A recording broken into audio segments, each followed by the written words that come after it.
समाज की कुछ प्रथाएं हैं जो शायद अच्छी से ज्यादा लोगों को दबा के रखने वाली है। ऐसे परंपरा जो जिसका परिणाम अच्छा के साथ बुरा भी है। अभी मुश्किल में 10 दिन भी नहीं हुए विजय की शादी को, जिसकी पत्नी डॉक्टर है एक नजदीक के अस्पताल में। वह पढ़ी लिखी नई जमाने की स्वच्छंद विचारों की लड़की है। सारा परिवार उससे खुश है। बहू बड़ी अच्छी है जो नौकरी भी करती है और समय निकाल कर घर के कामों में भी हाथ बंटा लेती है। आज मोहल्ले के शर्मा जी की पत्नी घर पे आई तो बहू ने चाय दिया और प्रणाम किया। उसके बाद वह अपनी सासू माँ से बोली, माँ जी, मुझे कुछ फाइल पनी है मरीज की, मैं अपने कमरे में जाऊं। उसकी सासू माँ ने भी आज्ञा दे दी। शर्मा जी की पत्नी ने कहा कि तुम्हारी बहू की आदतें तो बाकी सब ठीक और पढ़ी लिखी भी है, बस घूंघट नहीं रखती।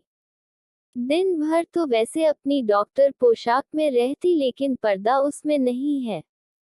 विजय की मां ने मुस्कुराते हुए कहा कि वह नए जमाने की पढ़ी लिखी और अपने पैर पर खड़ी लड़की है।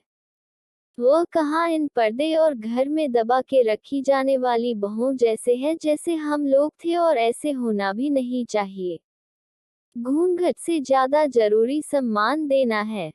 इस घटना को काफी समय बीत चुके हैं। आज शर्मा जी के यहाँ पुलिस आई थी। सुना है उनकी बहू ने अपनी सास और पति पर दहेज का आरोप लगाया है। सुनने में आ रहा कि यह बात भी गलत है, क्योंकि शर्मा जी का परिवार ऐसे नहीं। उन्होंने अपने बेटे की शादी गरीब घर की लड़की से इसलिए किया जिससे वह आए और सब संभाल ले, क्योंकि उन्हें कामकाजी घरेलू बहू चाहिए, न कि बाहर कमाने वाली। पुलिस के आने के बाद शर्मा जी की बहू घूंघट में लड़ते हुए बाहर निकली और सड़क पर न जाने क्या क्या बोलने लगी अपने सास और ससुर को। चलो किसी तरह मामला शांत हुआ और कुछ दिन बाद पता चला कि शर्मा जी की बहू अपनी सास से अलग रहने के लिए ये सब नाटक किया था।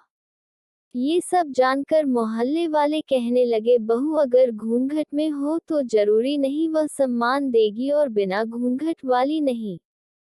कभी कभी बिना घूंघट वाली बहू पर्दे वाली से ज्यादा अच्छी और सम्मान देने वाली होती है। समाज की व्याप्त ये विचार की बहू का मतलब घूंघट में दबी स्त्री नहीं, बल्कि घर से निकलकर अपने सास ससुर माता पिता और पति का सम्मान बढ़ाना भी है।